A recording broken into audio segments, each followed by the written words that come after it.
Tanah berada di bawah tekanan intensifikasi dan persaingan penggunaan untuk pertanian, kehutanan, padang rumput, dan bahkan urbanisasi. Tuntutan pertumbuhan penduduk yang terus meningkat tentunya akan meningkatkan kebutuhan pangan, papan, serat diperkirakan akan meningkat 60% pada tahun 2050. Tekanan ini terutama dikombinasikan oleh adanya penggunaan lahan dan praktek pengelolaan lahan yang tidak berkelanjutan dikombinasi dengan adanya iklim-iklim yang ekstrim yang menyebabkan degradasi lahan semakin meluas. Oleh karena itu, pelestarian tanah dan pengelolaan lahan yang berkelanjutan menjadi agenda utama untuk mengatasi masalah degradasi tanah guna memastikan ketahanan pangan di masa yang akan datang dapat tercapai secara berkelanjutan. Pada minggu ketiga ini dari jurusan tanah, kami akan mendiskusikan tentang diversitas mikroba dan fauna tanah serta pengelolaannya.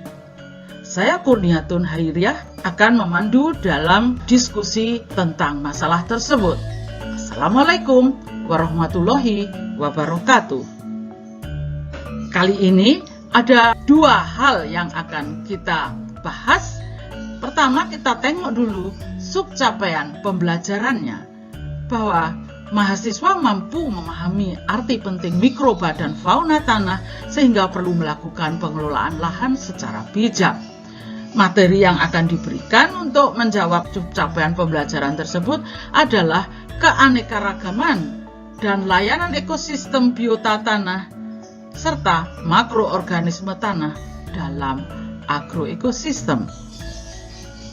Setelah kita memahami apa itu keanekaragaman dan layanan atau manfaat dari ekosistem tersebut bagi manusia, selanjutnya kita masuk ke sesi yang berikutnya adalah tentang masalah apa yang kita hadapi di dalam tanah-tanah kita dan bagaimana prinsip-prinsip pengelolaan keanekaragaman biota tanah ini.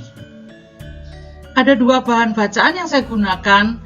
Yang pertama adalah a report pada tahun 2020 dari FAO, State of Knowledge of Soil Biodiversity. Yang kedua oleh Barget dan kawan-kawan yang terbit tahun 2005, Biological Diversity and Function in Soils. Keduanya bisa diakses di internet. Silahkan browsing sendiri.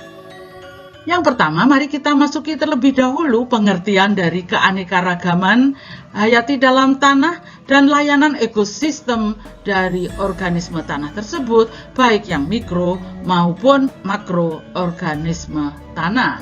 Biodiversitas biota yang biasanya kita sebut dalam bahasa Indonesianya keanekaragaman hayati tanah adalah keanekaragaman dari semua kehidupan di bawah permukaan tanah.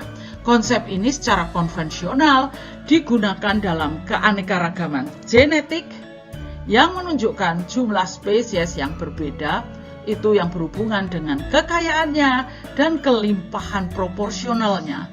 Ini berkaitan dengan sebaran atau kemerataannya yang ada dalam satu ekosistem. Tetapi dapat pula diperluas untuk mencakup keanekaragaman fenotipik, fungsional, struktural, ataupun trofik. Kebanyakan penelitian dari keanekaragaman biota ini difokuskan pada keanekaragaman yang hanya terdapat di atas permukaan tanah, sangat jarang dengan aneka ragam organisme tanah. Biota ada klasifikasinya. Apa yang akan kita anut? Karena sistem klasifikasinya macam-macam. Ada yang berbasis pada taksonomi, berdasarkan ukuran tubuhnya, berdasarkan trofik, grup rantai makanannya, dan grup fungsional. Untuk tujuan ekologi ini, kita akan mendiskusikannya lebih fokus pada trofik, grup rantai makanan, dan grup fungsional. Tidak membicarakan secara taksonomi atau ukuran tubuh, hanya kita singgung sedikit saja. Klasifikasi berdasarkan ukuran tubuh biota bisa dibedakan antara makroorganisme, itu apabila lebar tubuhnya lebih besar dari 2 mm, mikroorganisme bila kurang dari 0,2 mm, jadi 1/10-nya. Terus kemudian mesoorganisme berada di antaranya 0,2 sampai 2 mm lebar tubuhnya. Berikut adalah sedikit gambaran kayak apa secara visual dari organisme tanah, mulai dari organisme yang berukuran mikro, kurang dari 100 mikrometer seperti protozoa, bakteria, kemudian ada yang lebih kecil lagi dari 2 mm seperti bollworms, encystrid, nematode, kemudian springtails dan soil mites atau tungau, yang sampai yang paling besar adalah yang hidup di permukaan tanah atau di lapisan organik. Yang di dalam tanah seperti cacing tanah, rayap dan semut itu dengan ukuran tubuh kurang dari 20 mm termasuk dalam kategori makrofauna. Sedangkan yang di atasnya lagi di permukaan tanah atau hidup di lapisan organik adalah top predator. Fokus pembelajaran dari minggu kedua ini sebenarnya untuk apa kita mengetahui keanekaragaman biota fungsional di lahan pertanian ini adalah terutama dalam kaitannya dengan manajemen lahan untuk menuju pertanian yang berkelanjutan dan sehat. Optimalisasi bakteri yang menguntungkan dalam lahan-lahan pertanian merupakan sasaran dari pengelolaan masa kini, dan tentunya harus menekan organisme yang merugikan. Tidak semuanya organisme dalam tanah itu merugikan, atau tidak semuanya hanya yang menguntungkan saja. Semuanya tergantung dari iklim mikro, tergantung dari masukan bahan organikanya dan pengelolaannya secara biologi. Sekarang mari kita bahas tentang keanekaragaman fungsional. Tergantung dari kebutuhannya. Kalau masalah yang kita hadapi dengan production, dengan biodiversity conservation, tujuannya erosion untuk erosion control, water quality atau water supply, pest and disease control, dan carbon storage and climate regulation. Maka dari kualitas tanah tadi, dari tanah-tanah yang akan kita kelola itu diarahkan mau kemana.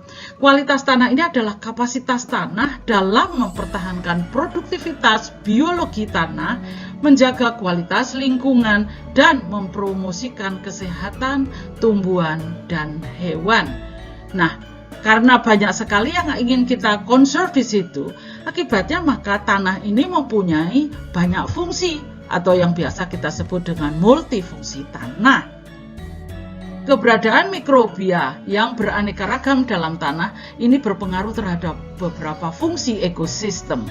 Pendekatan yang kita lakukan secara fungsional ini adalah pengelompokan organisme berdasarkan fungsinya yang spesifik di dalam ekosistem.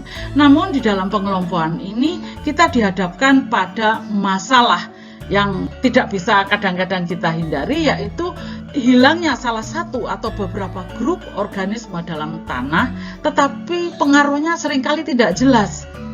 Ya, kadang-kadang ada organisme lain yang dapat menggantikan fungsi ekologi dari organisme yang hilang tersebut sehingga tidak nampak bagaimana pengaruhnya. Jadi bukan berarti bahwa organisme yang telah hilang tersebut tidak berfungsi apa-apa, tidak penting, tapi karena bisa digantikan oleh organisme lain di dalam lingkungannya. Tetapi ini semua ya bukan berarti kita hilangkan saja, tapi ini yang tetap harus kita jaga keutuhannya.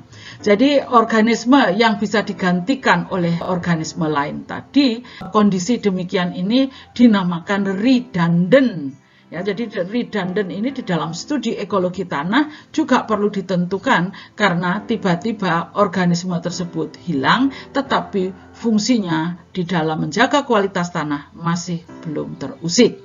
Apa yang disampaikan oleh Broussard di publikasinya pada tahun 1998. Grup fauna fungsional utama ini menurut Mike Swift dan Bicknell yang ditulis dalam buku ASB Lecture Note-nya dibagi menjadi 4 kelompok. Yang pertama adalah yang berhubungan dengan makrofauna.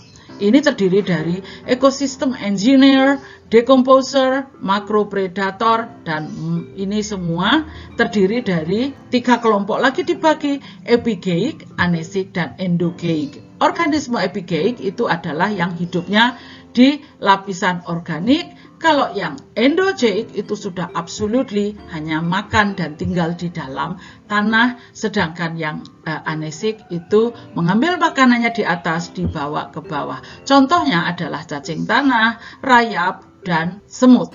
Ya, jadi pengklasifikasiannya ini berdasarkan fungsinya. Grup organisme tanah fungsional yang kedua adalah grup mikropredator, mikrosimbion yang ketiga, dan yang terakhir adalah biomasa mikrobia.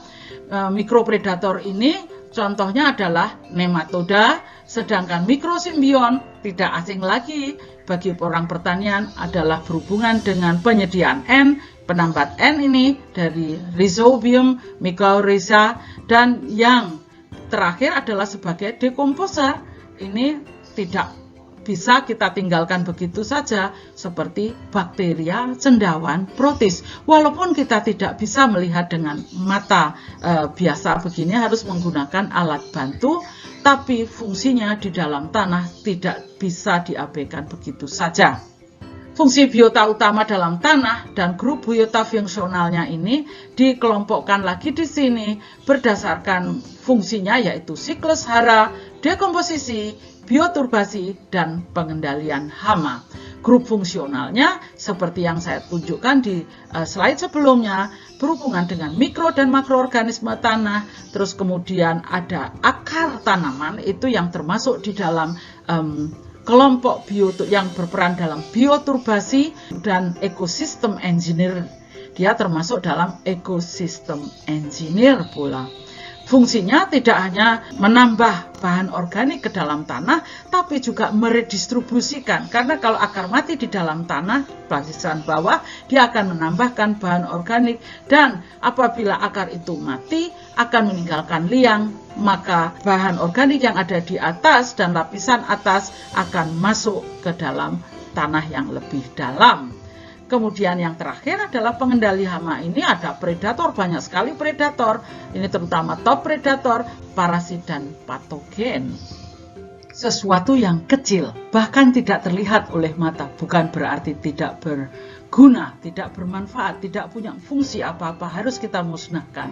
Tidak demikian halnya dengan Rhizobium dan mycorrhiza, karena keberadaannya ini harus bersimbiosis dengan akar-akar tanaman di lahan kita. Tujuannya adalah untuk meningkatkan ketersediaan N dengan memfiksasi N dari udara, dari atmosfer, yang kemudian kembali ke dalam tanah.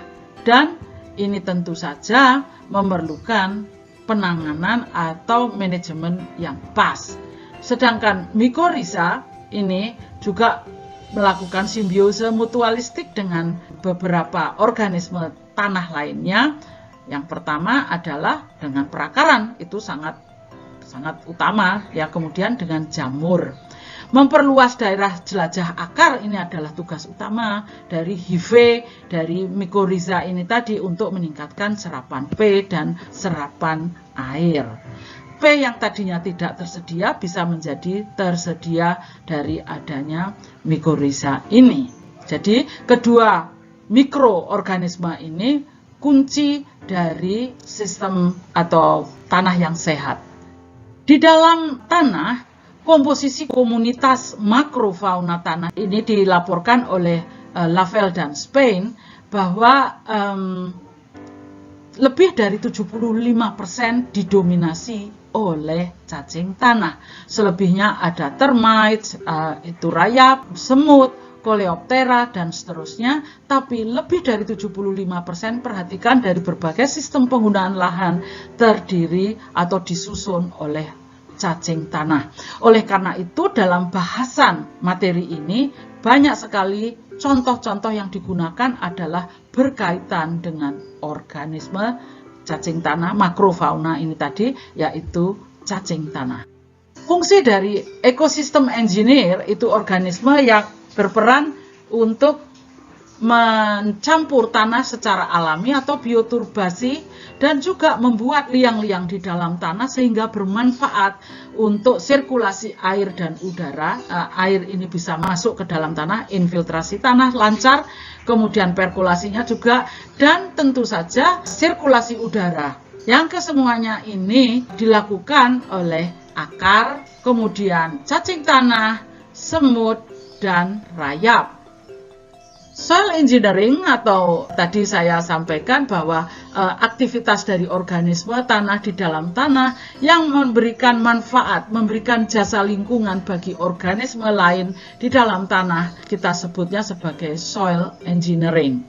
Seresah tebal ini adalah indikator tanah sehat katanya. Kenapa demikian? Karena di bawah seresah tebal tadi hidup berbagai organisme tanah, antara lain cacing tanah, rayap, dan semut, yang tidak semuanya, kalau rayap ini tadi, tidak semuanya adalah parasit. Ada juga yang menguntungkan. Ini sebagai contoh yang di tengah, ini di mana cacing tanah membuat saluran-saluran atau liang-liang yang bermanfaat untuk akar-akar tanaman baru untuk berkembang lebih dalam, mengambil air dan hara di lapisan yang lebih dalam. Kalau ini cacing tanah ini pada kedalaman mampu membuat liang hanya kurang dari 30 cm. Sedangkan kalau dari akar tanaman bisa bergerak lebih dalam, karena akar dari tanaman yang masih hidup, dari pohon-pohonan, bisa lebih dari 30 cm apabila mati meninggalkan liang. Akhirnya yang paling kanan ini meninggalkan pori-pori yang bermanfaat untuk pergerakan air dan udara di dalam tanah. Warna biru menunjukkan di situ banyak pori-pori makro. Methylene blue ini merembes ke bagian yang lebih dalam apabila banyak makroporinya. Tumbuh dan berkembang biak adalah kegiatan utama semua organisme hidup. Sebagai individu tanaman dan organisme tanah bekerja untuk bertahan bisa hidup. Mereka bergantung pada interaksi satu sama lain. Produk sampingan dari akar yang tumbuh dalam tanah serta sisa-sisa tanaman ini merupakan supply energi, memberi makanan bagi organisme lain. Pada gilirannya, organisme tanah itu tadi akan mendukung kesehatan tanah. Kesehatan tanah ini dibutuhkan oleh tanaman tentunya, karena organisme tanah ini akan menguraikan sisa-sisa bahan organik dari tanaman maupun dari hewan dalam tanah maupun di luar tanah dalam suatu proses yang dinamakan dekomposisi. Dan terjadilah sebagai hasil sampingannya dari dekomposisi itu diselepaskan hara. Ini masuk terlibat dalam siklus nutrisi. Selain itu, adanya organisme dan bahan organik tanah ini akan meningkatkan struktur tanah dan mengendalikan populasi organisme yang termasuk dalam kelompok hama tanaman. Ya, jadi apa dimakan oleh siapa? Jaring-jaring makanan tanah atau soil food web ini merupakan komunitas organisme yang hidup sebagian atau sepenuhnya di dalam tanah, di mana terjadi aliran energi dari satu kelompok ke lapisan berikutnya. Apa dimakan oleh siapa? Bagian paling bawah adalah tanaman dan bahan organik ini yang dinamakan producer. Ini menghasilkan karbohidrat ya dari hasil fotosintesis yang akan tertransfer energinya ke organisme sebagai pemakan tanaman atau herbivore di lapisan atasnya. Yang berikut ini adalah skematik rantai makanan biota, ya, di mana ini ada interkoneksi alami yang terjadi secara alami, rantai makanan dan representasi grafis dari apa makan apa dalam komunitas ekologi. Keterkaitan dalam jaringan makanan ini adalah panah-panah ini menggambarkan jalur makannya seperti heterotrop atau consumer. Ya, itu memperoleh bahan organik dengan memakan autotrop, itu produsernya, tanaman dan sebagainya itu adalah autotrop, dan heterotrop lainnya yang ada di dalam tanah. Dalam mempelajari trofi rantai makanan, kita perhatikan di sini bagian fondasinya adalah bahan organik tanah. Itu berasal dari akar hidup dan seresah yang dimakan oleh dekomposer di atasnya, yaitu fungi, bakteria, rayap, cacing tanah, dan sebagainya. Dan ini dimangsa oleh organisme yang hidup lantai makanan yang lapisan kedua, springtail, kaki seribu, dan siput, semut, dan sebagainya. Kesemuanya ini akan dimangsa oleh the top predator, yaitu lipan dan kumbang. Jadi perhatikan di sini, ya, dari gambar ini bahwa bagian bawah yaitu fondasinya adalah bahan organik tanah. Pengelolaannya fokuskan pada pemeliharaan akar-akar hidup dan mati tetap berada dalam tanah dan seresah untuk menambah bahan organik tanah. Hasil penelitian di Lampung dari bagian proyek ASB ini ditulis oleh Bapak Susilo, bahwa tingginya masukan bahan organik dari berbagai macam sistem penggunaan lahan di Sumbu X, mulai dari alang-alang sampai dengan yang semakin ke kanan itu semakin rapat, semakin kaya adalah di hutan. Ini diikuti oleh peningkatan biomasa dari the top predator.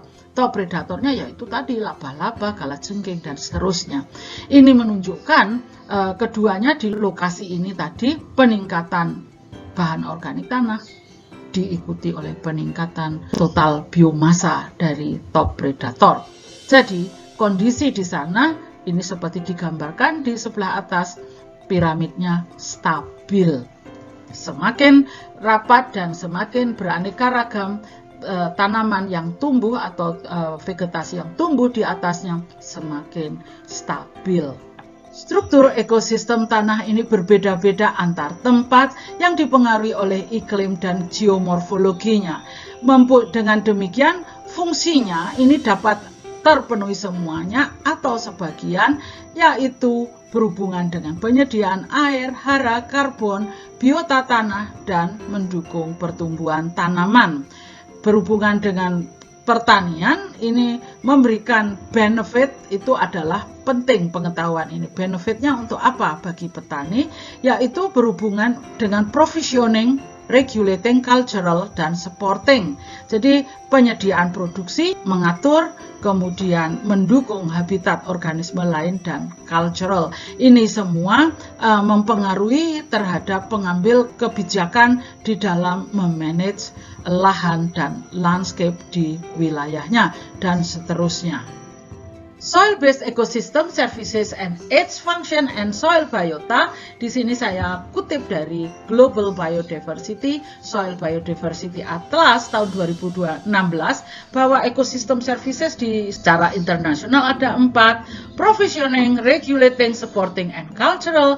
Functioningnya adalah berhubungan dengan decomposition and carbon cycling, nutrient cycling, soil structure, and maintenance. Ini berhubungan dengan struktur tanah, penyediaan habitat bagi organisme lain, and cultural ini berhubungan dengan ecological, population, and regulation.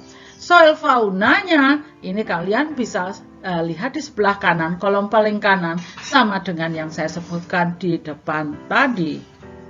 Fungsi dan manfaat biodiversitas tanah ini bisa terancam oleh adanya aktivitas manusia di atasnya dan ditambah oleh adanya bencana alam yang terjadi akhir-akhir ini. Dari sini nanti akan diberikan 3 bagian yang akan kita bahas yang berkaitan dengan masalah atau ancaman terhadap biodiversitas tanah yang saya ambil dari report FAO tahun 2020.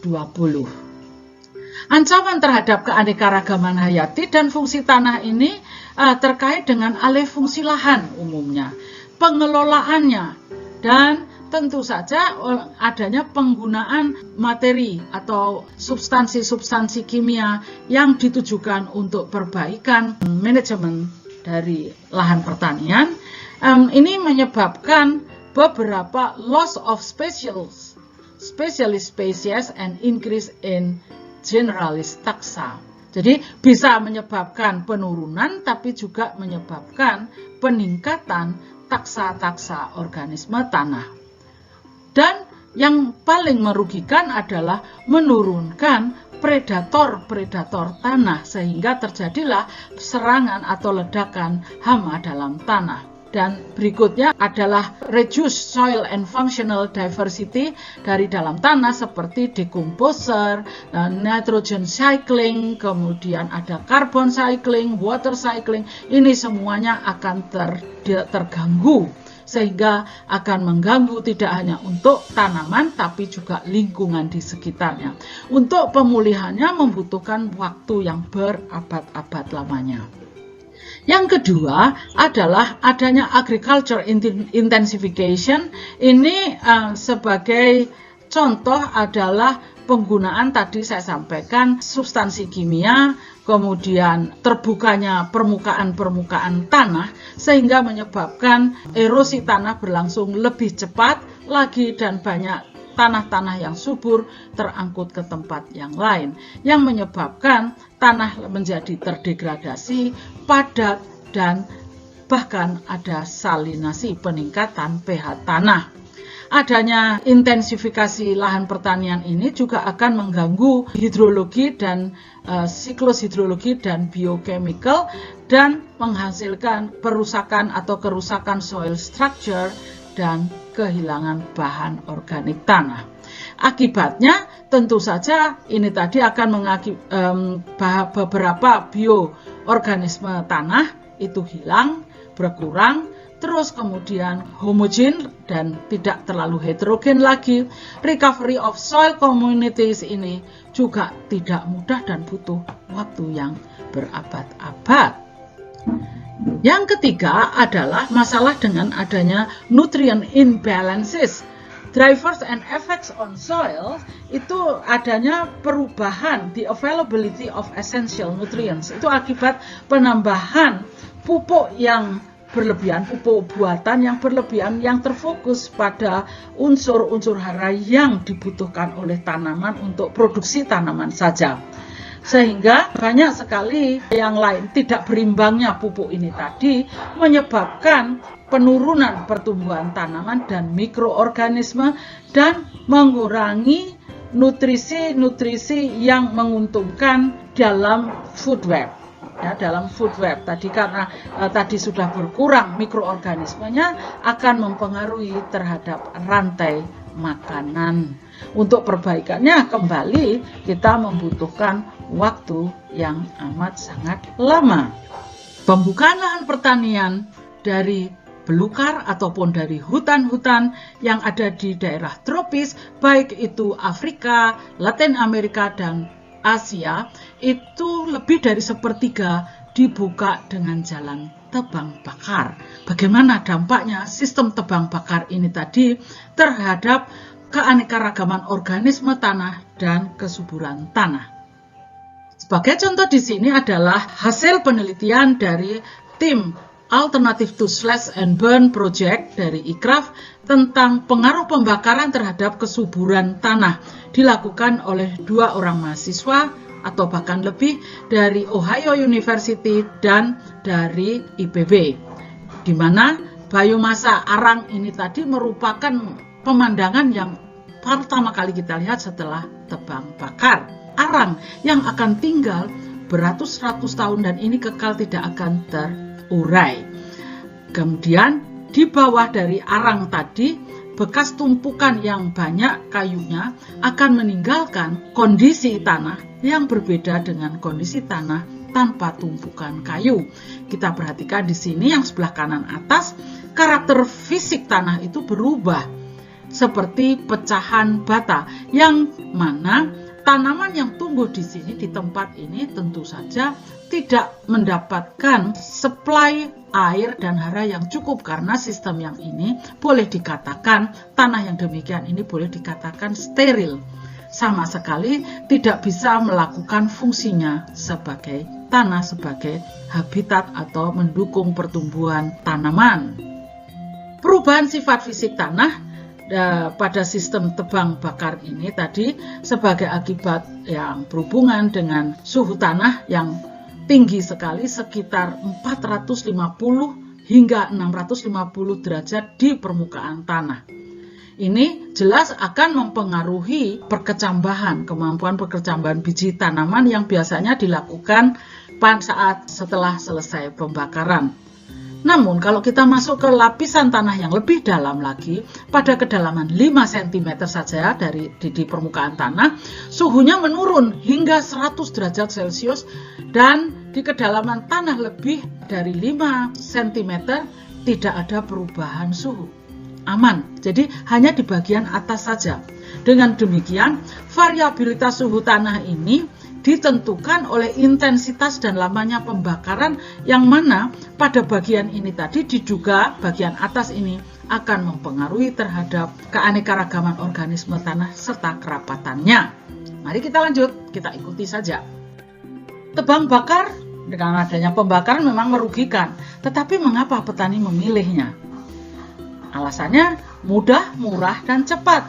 Dan di samping itu petani memperoleh tambahan hara gratis. Jadi tanahnya setelah tebang bakar masih banyak hara yang tersimpan, ditambah keuntungan dari abu yang kembali ke dalam tanah yang kaya akan hara. Yang ketiga, ini tanah-tanahnya, lahannya menjadi bersih, mudah untuk tanam, petani lebih mudah bergerak, dan biji yang ditanam cepat tumbuh. Apakah benar dengan adanya komposisi kimia tanah ini, adanya pembakaran akan berubah?